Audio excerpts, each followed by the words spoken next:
Thank you all very, very much. It really is just a delight to be here and an honor to be considered a part of this amazing collaborative, which I have been a champion and fan of from afar.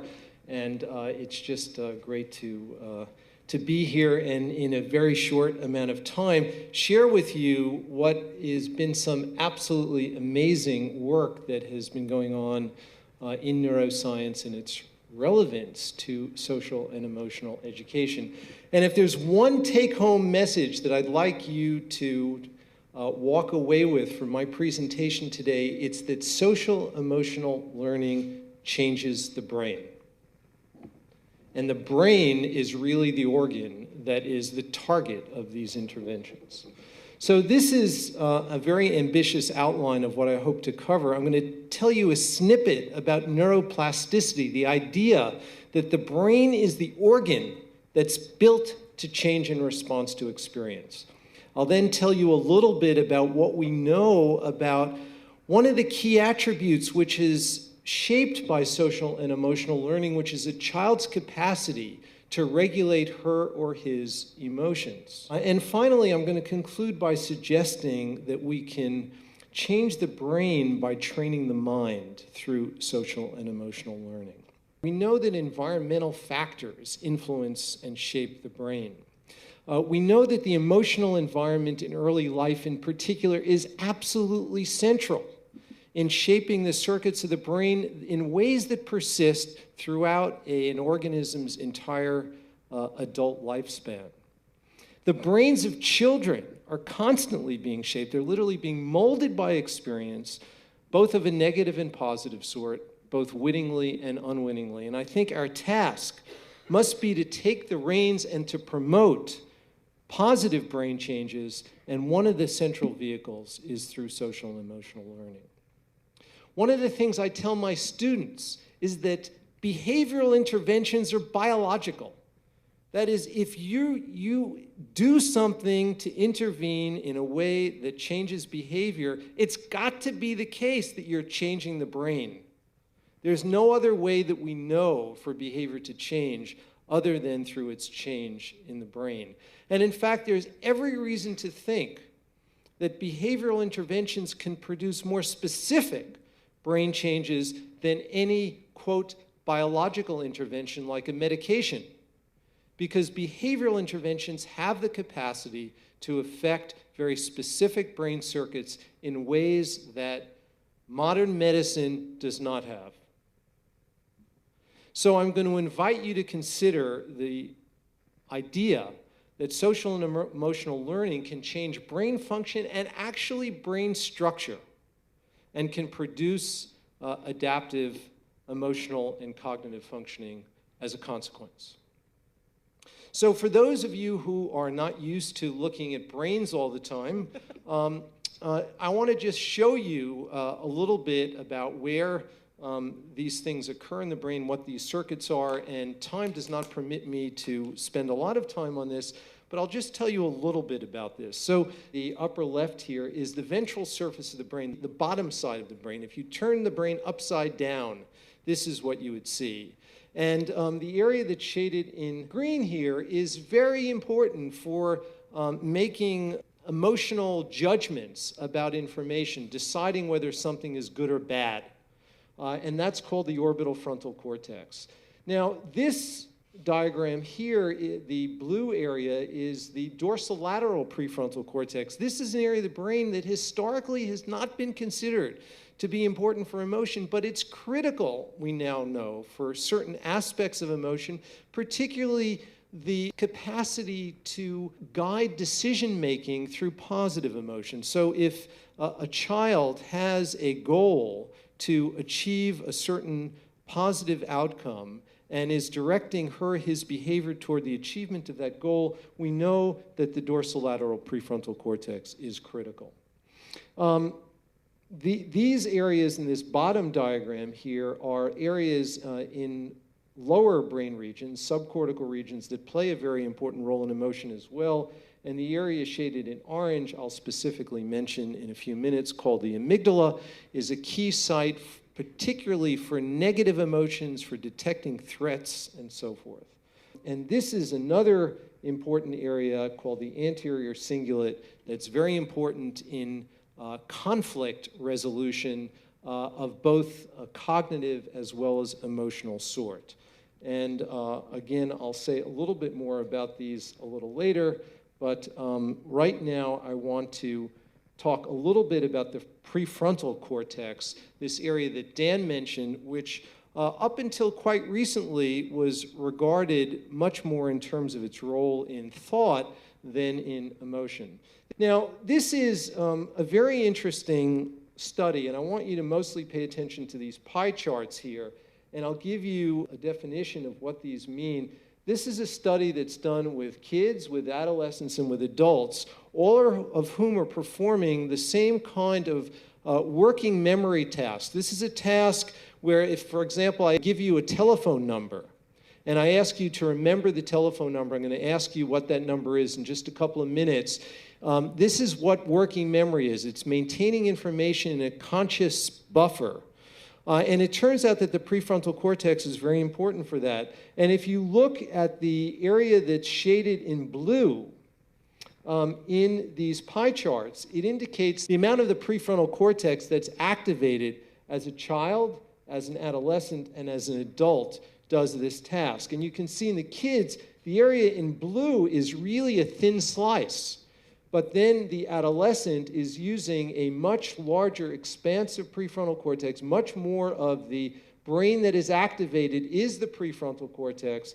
And in adults, you see the most extreme form of this. And so there's a huge developmental change between children and adolescents. And in fact, adolescence is a period when the prefrontal cortex is really coming online in very important ways and plays a critical role in the integration of thought and emotion, and particularly in the regulation of emotion.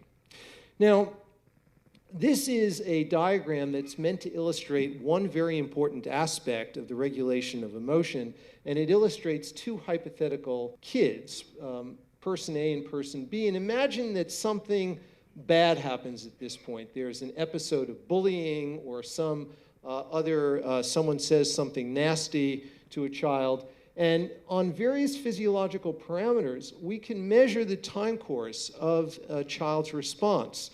And person B is shown to recover much more quickly compared to person A. Person A shows a much more long-lasting, a perseverative response to this negative event. And we've been learning about what are the brain systems that may be involved in these differences among kids. And of course, our goal in social and emotional learning is to foster this kind of pattern, a more adaptive pattern where following a negative event, a child is able to better and more effectively regulate his or her emotions so that they can calm down more quickly, permitting a more effective kind of thinking in that situation. Now, this is the kind of experimental stimulus we might use in a study, which depicts, in this case, a child with a tumor growing out of its eye to provoke some negative emotion. And there are dramatic differences that occur in the amygdala, which is this part of the brain that I mentioned earlier, very important for negative emotion. If an individual learns to actively reappraise that negative stimulus in a way that facilitates a more positive and adaptive response. And so the bar graphs here indicate in the yellow when an individual is actively reappraising this stimulus in a healthy way, we see that there is a decreased response in the amygdala. And so what this simply shows is that using skills that are very similar to those taught in social and emotional learning, and in this case, the training was only 1 hour. These were older adolescents who were being studied in this case. What we see is that they can actually change their brain.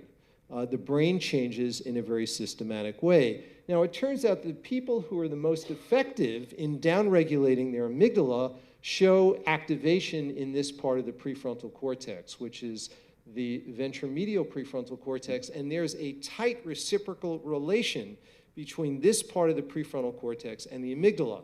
So this is a part of the prefrontal cortex that modulates activity in the amygdala, and this shows that relation. And I won't bore you with the technical details, but what this means is that people who, these dots represent individual participants, and that people who are up in this corner of the diagram, those are individuals who show very strong activation of the prefrontal cortex, and they show much diminished activation in the amygdala, which is plotted here, indicating that these are very effective emotion regulators. Now, one question that we've asked is whether this matters in terms of people's health. And one of the ways we assess this is by looking at a hormone that's very important in stress called cortisol. And we asked the question whether people who are good emotion regulators, defined on the basis of their brain pattern, actually show a more adaptive profile of cortisol, where they show lower levels of cortisol, particularly in the evening. And it turns out that not only are these strategies of emotion regulation good for your brain, but they're good for your body. They actually lower the level of the stress hormone cortisol, which it turns out, if it's present in high levels, is actually very deleterious to the brain and interferes with both your emotions as well as with learning and memory. Now, I want to just show you, this is from a very new study that we've done in adolescents. This is from a group of about 70 adolescents, average age about 14. And what we did is we showed the very same thing in these kids. That is, those kids who are showing strong activation in this area of the prefrontal cortex, when they are regulating their emotions, have lower levels of cortisol in the evening. And what this means is that, particularly when it persists over time, good emotion regulation skills is good for your brain and good for your body and lowers your levels of this stress hormone.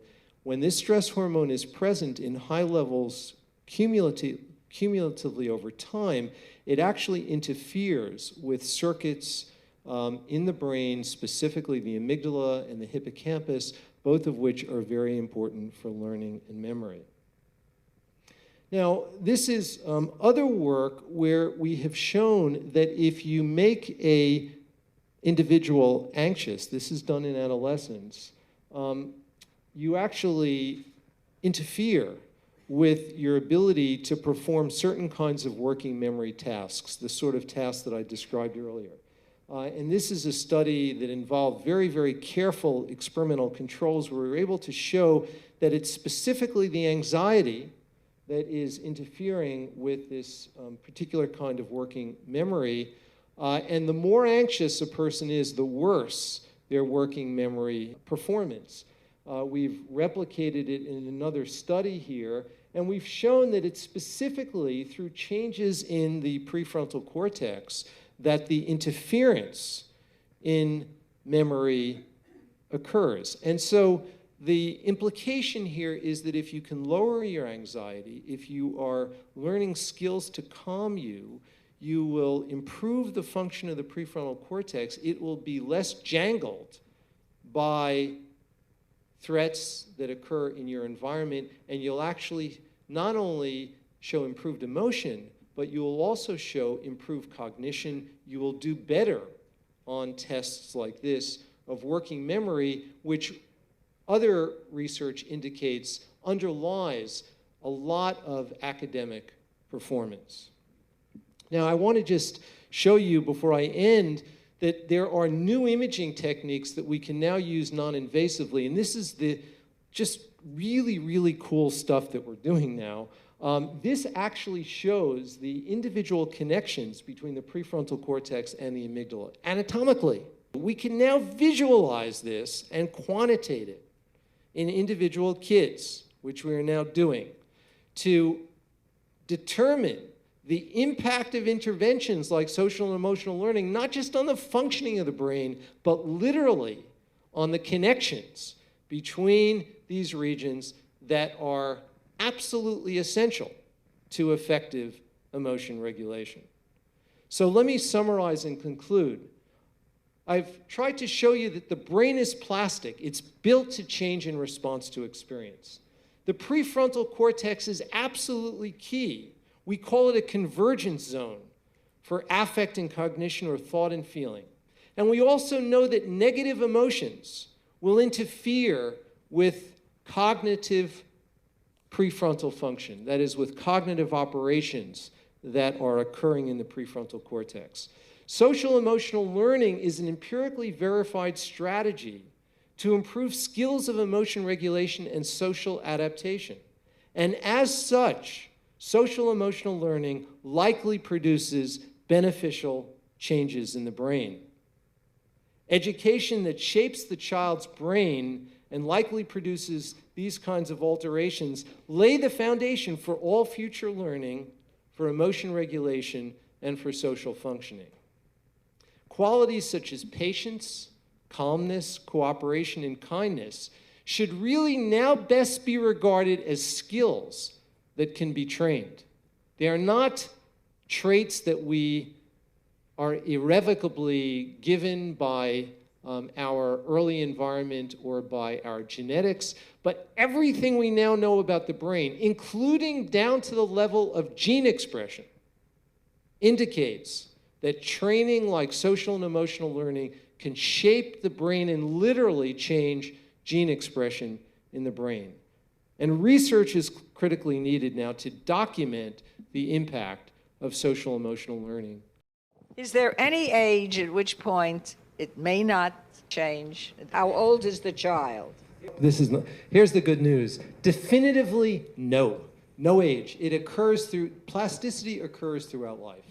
We know, and this is hard data to show this. So we know that, for example, neurogenesis, which is the actual growth of new neurons, which, by the way, is an idea that when I was a graduate student was regarded as fiction. We thought that the brain was different from other organs in not regenerating cells. We now know that that's just definitively not true. Neurogenesis occurs throughout life. It is the case, though, that there are sensitive periods of plasticity.